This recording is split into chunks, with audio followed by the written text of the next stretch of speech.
जीवन जगणं ही एक कला असून ही कला जो हस्तगत करतो तो कलावंत असा जीवनविद्येचा एक अत्यंत महान महत्वाचा असा सिद्धांत आपण या ठिकाणी प्रवचनासाठी घेतलेला आहे। आतापर्यंत या अमृत विचार किंवा सिद्धांतावर खूप प्रवचनं आपण केली, पण तरी सुद्धा हा विषय अजून आपला संपलेला नाही।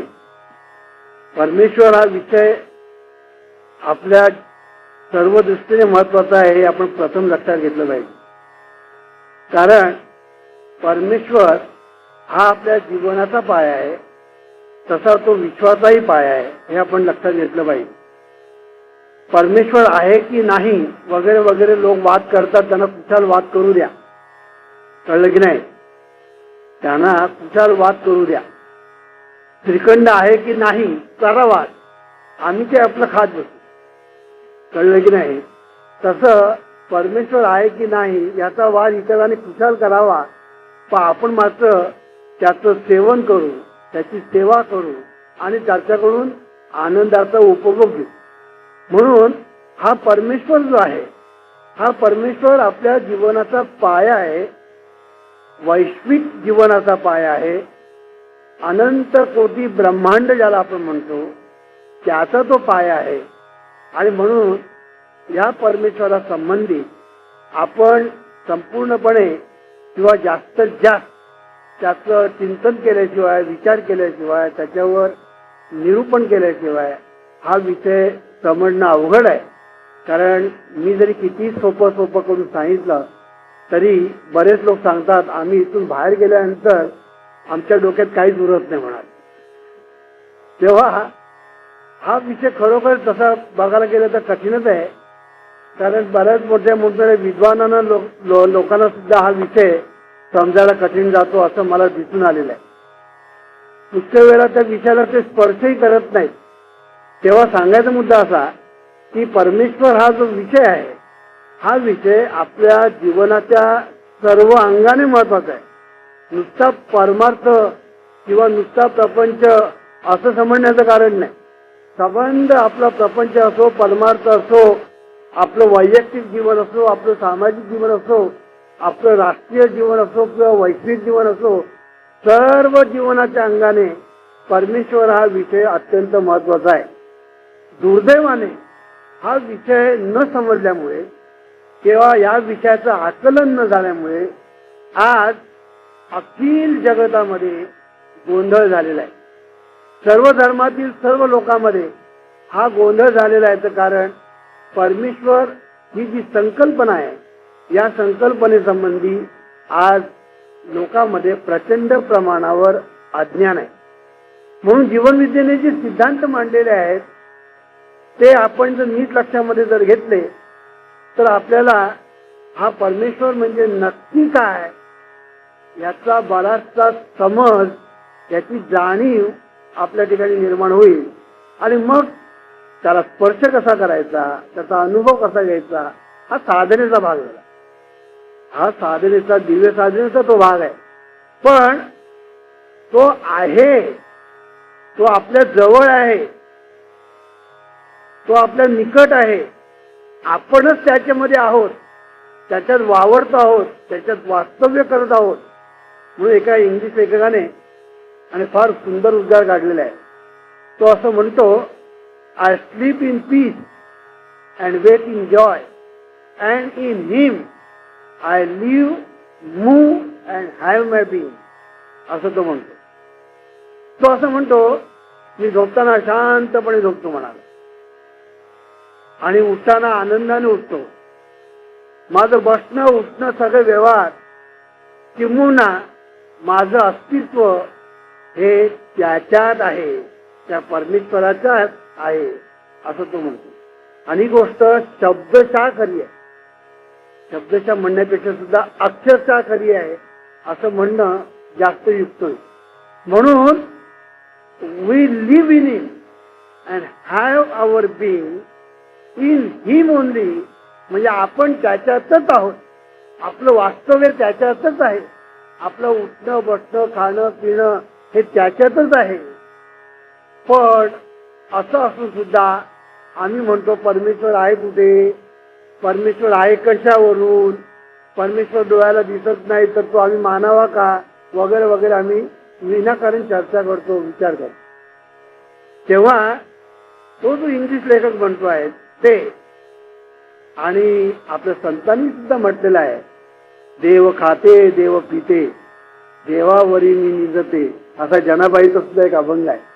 तेव्हा हा जर आपण जर नीट विषय पाहिला तर आपल्याला असं दिसून येईल की आपलं वास्तव्यच देवात आहे, परमेश्वरात आहे. देवात म्हणजे परमेश्वरात आहे. आणि हा जो परमेश्वर जो आहे हा आपल्या जीवनाचा पाया आहे. तो समजावून जर आपण घेतला नाही तर आपल्याला जीवन खऱ्या अर्थाने जगताच येणार नाही. आणि खऱ्या अर्थाने आज आपण जे जीवन जगतो ते खऱ्या अर्थाने जीवन जगतच नाही, मग ढकलतो. खऱ्या अर्थाने आपण जीवन ढकलतो, एक एक दिवस ढकलतो. कळलं की नाही? आपण जीवन जगत नाही. जगणं कशाला म्हणतात? तो आनंदाचा उपभोग घेण्यासाठी. निसर्ग देवतेने जी व्यवस्था केली त्या व्यवस्थेला जीवन असं म्हणतात. असं जीवन जे आहे हे जीवन जगणं म्हणजे जगणं, हे आपण लक्षात घेतलं पाहिजे. म्हणून जीवनामध्ये आनंदाचा उपभोग घेता आला पाहिजे.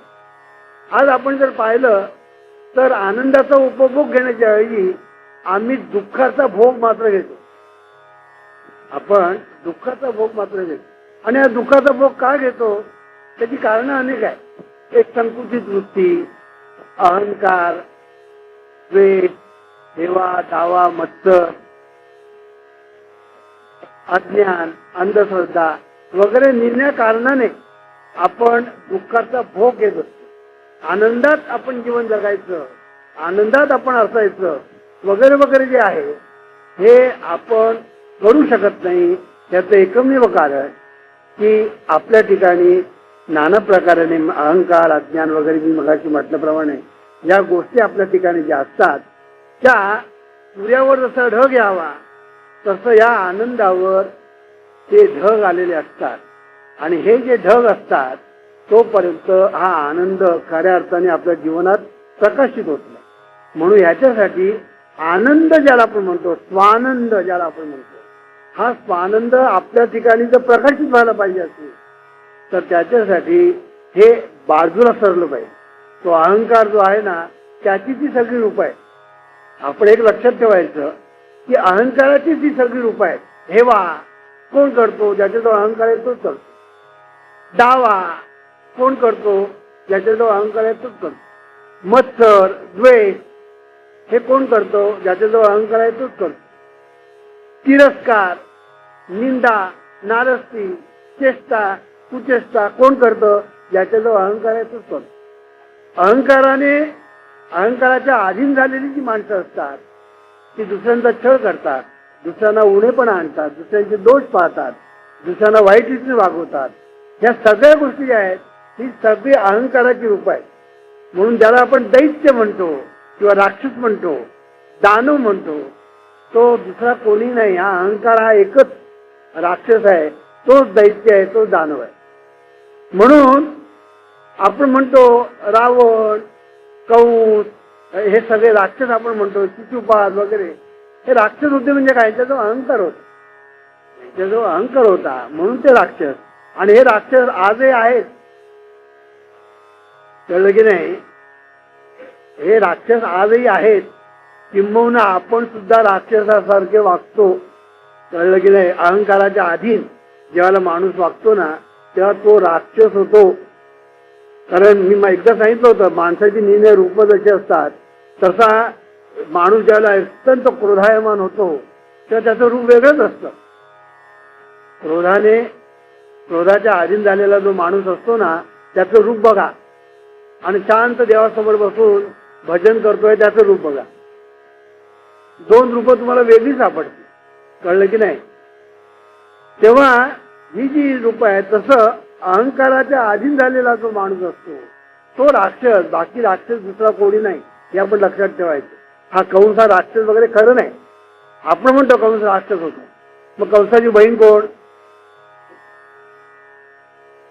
मग कृष्णाचा मामा कोण? राक्षस. कृष्णाची आई कोण? राक्षसी. कारण ती राक्षसाची बहीण आहे म्हणजे ती राक्षसी झाली. मग आहे का तसं? तसं नाही. कृष्ण देव आहे म्हणजे कृष्णाची आई पण देव. मग कृष्णाचा मामा तो राक्षस. म्हणजे काय, याचा अर्थ एवढाच आहे की ज्याच्या ठिकाणी अहंकार, राक्षसी वृत्ती, अहंकारी वृत्ती त्याच्या ठिकाणी होती म्हणून तो राक्षस. या पलीकडे दुसरं काय नाही. म्हणून अहंकार ज्या माणसाला असतो, व्यक्तीला असतो, मग ती स्त्री असो पुरुष असो कोणी असो, त्या अहंकारामुळे नाना तऱ्हेची दुःख वाटायला येत असतात. म्हणून जितका अहंकार कमी तितकं दुःख कमी, जितका अहंकार जास्त तितकं दुःख जास्त. हे सरळ आणि साधं गणित आहे. त्याला गणिताला म्हणजे गणित सोडवायला फार मोठं डोकं खाजवायला नको. हे सरळ आणि साधं गणित आहे. काही गणित अशी असतात की चटकन सुटतात, तर काही गणित अशी बिकट असतात की सुट्टा सुटत नाही. पण हे गणित अगदी साधं आणि सोपं आहे. अहंकार जितका अधिक तितकं दुःख अधिक, अहंकार जितका कमी तितकं दुःख कमी. आणि म्हणून जीवनविद्येचा एक सिद्धांत आहे, अहंकार नाश तेथे सर्व सुखाचा वास. कळलं की नाही? अहंकार नाश तेथे सर्व सुखाचा वास. काल मी काळा चौकीला आणि मी त्या लोकांना सांगितलं आमचे जीवनविद्येचे सिद्धांत सांगा. हा सिद्धांत काही कोणी सांगितला नाही.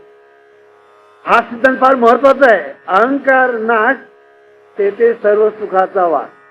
कळलं की नाही? आपल्याला जर पाहिजे असेल सर्व सुख तर आपल्या ठिकाणचा अहंकार गेला पाहिजे. अहंकार कधी जातो? नुसतं असं केलं म्हणजे अहंकार जात गेला. सगळे पुढारी असे असतात, असं करतात. बघा सगळे पुढारी येतात ना तुम्हाला, असं कोणी तो अहंकाराने नुसते थपथपलेले असतात. कळलं की नाही? तेव्हा सांगायचा मुद्दा असा की हे हात जोडणं म्हणजे अहंकाराचं लक्षण नव्हे. कळलं की नाही? मग हे हात, हे जे दोन हात आहेत हे जोडणं हे कोणी जोडू शकतो. ज्याचा जो अहंकार आहे तोही जोडू शकतो आणि ज्याचा जो अहंकार नाही तोही जोडू शकतो. म्हणून हात जोडण्यावरून अहंकार आहे की अहंकार नाही हे लक्षण नव्हे. मग हात जोडण्याचं लक्षण कधी? की ज्यावेळेला मन आणि बुद्धी हे ज्या वेळेला हात जोडतात, म्हणजे ते मन आणि बुद्धी ज्या वेळेला एकमेकांना आणि सुशोभित करतात, एकमेकांना पोषक ठरतात, त्यावेळेला खऱ्या अर्थाने हात जोडलेले असतात. हे आपण लक्षात घेतलं पाहिजे. म्हणून आपल्या ठिकाणची जी मन आणि बुद्धी जी आहे, म्हणून मय्येव मनादस्व मयी बुद्धी निवेशय असं म्हटलेलं आहे. हे मन आणि बुद्धी हे जे आहे गीतेचा श्लोक आहे. मन आणि बुद्धी जे आहे या दोघांनी हात जोडले पाहिजे. कोणापुढे? त्या देवापुढे. आपल्या हृदयामध्ये जो परमेश्वर आहे त्याच्या पुढे मन बुद्धीने हात जोडले पाहिजेत. मन बुद्धी हात जोडे त्यावेळेला खरा तो नमस्कार. आणि मग जीवनामध्ये घडतात ते चमत्कार. की मन आणि बुद्धीने हृदयामध्ये असणारा जो ईश्वर सर्वभूताना असा जो ईश्वर, त्या ईश्वराला मन आणि बुद्धी ज्यावेळेला हात जोडते त्यावेळेला तो होतो तो नमस्कार. आणि त्याच्यातून जे जीवनामध्ये घडतात ते चमत्कार हे आपण लक्षात ठेवलं. म्हणून जीवनामध्ये जे चमत्कार घडायला पाहिजे असतील तर त्याच्यासाठी प्रथम नमस्कार व्हायला पाहिजे. आम्ही म्हणतो प्रथम चमत्कार आणि मग नमस्कार अशी आपल्याकडे म्हण आहे. कोणी चमत्कार दाखवा लागला, हात त्याला हात चलाकीचे चमत्कार कोणी जरा केला, हातातून उदी काढली, हातातून अंगठी काढली, हातातून एखादी मूर्ती काढली, ती चमत्कार चमत्कार चमत्कार असं आपण म्हणतो. आणि लोक त्याच्या पाठीमध्ये धावत सुटतात, नमस्कार करतात, साष्टांग नमस्कार घालतात, लोटांगण घालतात. तर हा हे चमत्कार. आधी चमत्कार आणि मग नमस्कार अशी आपल्याकडे एक म्हण आहे.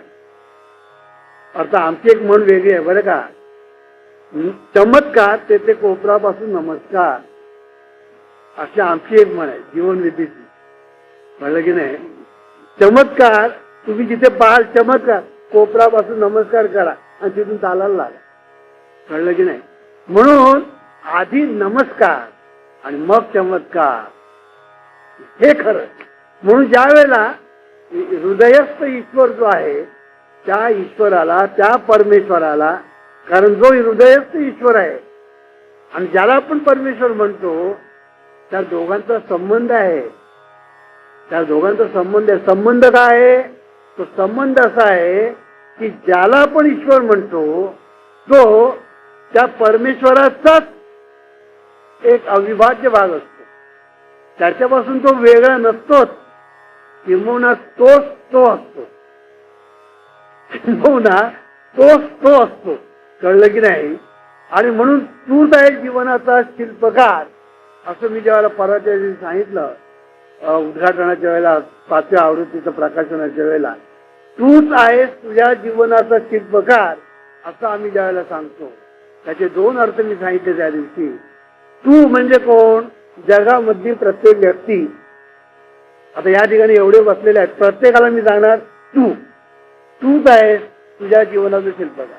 आता इथे जे नाहीत, पळलचे लोक इथे नाहीत, त्या प्रत्येकाला मी हेच सांगतोय, तूच.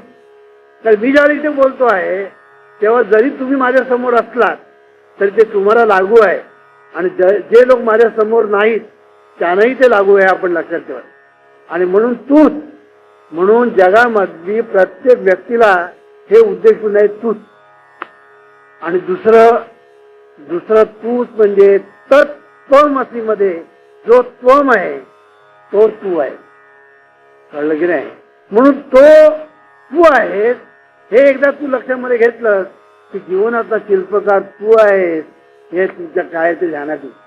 म्हणून हा जो ईश्वर जो आहे, जो मुळात परमेश्वर आहे, त्या ईश्वराच्या पुढे मन आणि बुद्धीने एकदा हात जोडले की मग आपल्या जीवनामध्ये चमत्कार घडायला लागतात.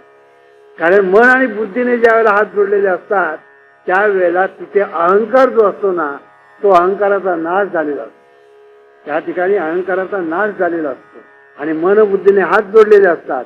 आणि मनबुद्धीने एकदा हात जोडले ईश्वर हृदयस्थ ईश्वराकडे की मग ऐक्य ज्याला म्हणतात, भावनिक ऐक्य ज्याला म्हणतात, अंतर्मन आणि बहिर्मन यांचं जे भावनिक ऐक्य ते त्या ठिकाणी साधलं जातं. आणि हे ऐक्य एकदा साधलं गेलं की मग जीवनामध्ये तुम्ही जे मागाल ते मिळेल. इच्छावे ते जवळ आले, ऐसे केले विठ्ठले, तुकाराम महाराज म्हणतात. तुकाराम महाराज म्हणतात, कळलं की नाही? इच्छावे ते जवळ आले, ऐसे केले विठ्ठले. तुकाराम महाराज म्हणतात, आम्ही जे मागावं ते देव आम्हाला देतो, पण ते मागतच नव्हते. कळलं की नाही? आणि आम्ही ज्याला मागतो तेव्हा देव काहीच देत नाही. कळलं की नाही? आपण ज्याला मागतो ना तेव्हा देव काहीच देत नाही. पण तुम्ही मागायचं बंद करा, देव तुम्हाला द्यायला सुरुवात करेल. तुम्ही म्हणा हे काय? हेच तर गंमत आहे. गंमत आहे ती हीच आहे की तुम्ही जर मागत बसाल तर देव तुम्हाला देत बसणार नाही. पण मागायचं बंद करा, मग देव तुम्हाला भरून द्यायला लागेल. हे एक जीवनाचं एक गुपित आहे, हे आपण लक्षात घ्या. हे जीवनाचं गुपित आहे. हे गुपित का? की आतमध्ये जी बैठक व्हायला पाहिजे आपल्या मनबुद्धीची, ती मनबुद्धीची बैठक जी व्हायला पाहिजे तशी होत नाही. आणि ही मनबुद्धीची बैठक ज्या वेळेला व्यवस्थित साधली जाते, आता गाण्याची बैठक म्हणतो आपण, ती गाण्याची बैठक काय बरोबर नाही झाली हो असं आपण म्हणतो की नाही? ती गाण्याची बैठक त्या दिवशी प्रोग्राम होता, गाण्याची बैठक बरोबर साधली नाही ती बैठक असं आपण म्हणतो. ह्याचा अर्थ काय? ती बैठक फेल झाली.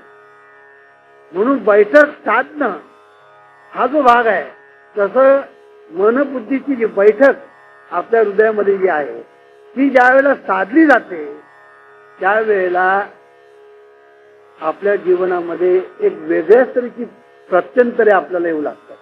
आणि म्हणून ह्याच्यासाठी मन आणि बुद्धी जी आहे, ही मनबुद्धी परमेश्वर जो हृदयामध्ये ईश्वर रूपाने आहे त्याच्या पुढे हात जोडून ज्याला उभे राहतात त्यावेळेला जो होतो तो नमस्कार. आणि मग हे शरीर जे आहे ना, हे शरीर सुद्धा मग कल्पतरू होतो. हे शरीर म्हणजे चिंतामणी होतं. मग तुकाराम महाराज अभंगामध्ये तुकाराम महाराज म्हणतात, सकळ चिंतामणी हे शरीर, जरी जाय अहंकार समूळ आशा. काय म्हणतात? तुमचं हे जे शरीर आहे ना, हे शरीर सकळ चिंतामणी हे शरीर. हे शरीर म्हणजे चिंतामणी. सकळ चिंतामणी हे शरीर, पण त्याला एक अट आहे, जरी जाय अहंकार समूळ आशा. आशा आणि अहंकार हे ज्यावेळेला समूळ जेव्हा जाती तेव्हा हे शरीर म्हणजे चिंतामणी आहे. आणि हे शरीर म्हणजे चिंतामणी एकदा झालं की तुम्ही मागाल ते मिळेल अशी व्यवस्था झाली. ईश्वरा सर्वांना चांगली बुद्धी दे, आरोग्य दे, सर्वांना सुखात आनंदात ऐश्वर्यात ठेव. सर्वांचं भलं कर, कल्याण कर, रक्षण कर, आणि तुझे गोड नाम मुखात खंडरा.